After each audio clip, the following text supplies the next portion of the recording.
A day on the focus. Hey everyone, and welcome back to your daily dose of history.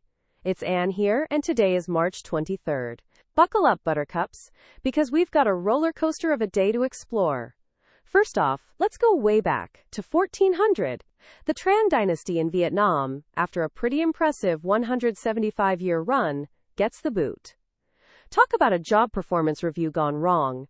Ho Quay Lai, a court official, clearly ambitious, steps in. Fast forward a bit to 1775. Remember Patrick Henry's famous "Give me liberty or give me death" speech? Yeah, that happened on this day. A little dramatic flair never hurt anyone, right? Though I bet the poor guy needed a serious throat lozenge after that performance. Then, 1801 brings us a truly wild story. Tsar Paul I of Russia meets a rather untimely end. We're talking sword, strangulation, and even a bit of trampling, all in his own bedroom. Not exactly a peaceful Sunday afternoon, But wait, there's more. 1862 takes us to the American Civil War, where the First Battle of Kernstown kicks off. A Confederate loss, but it distracted the Union enough to, well, buy some time for the South. Smart strategy, even if it didn't win the day. Let's jump to 1933.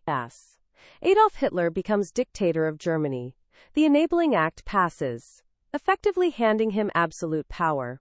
A dark day indeed for Europe, and a stark reminder of how quickly things can change. And finally, let's end our historical whirlwind with 2010. The Affordable Care Act, Obamacare, becomes law in the U.S.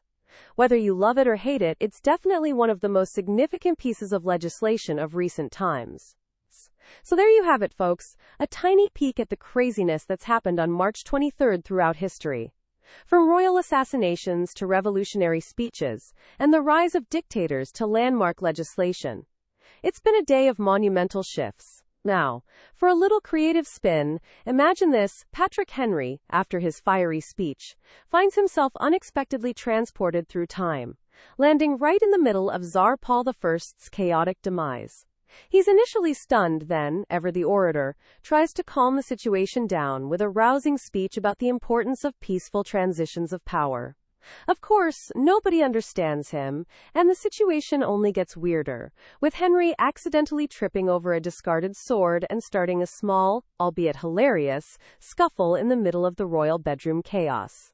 He somehow manages to escape, only to end up lost in the bustling streets of 2010's America, completely baffled by the existence of smartphones and the Affordable Care Act.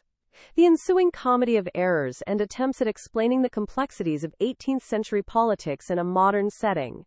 Well, that's a story for another day.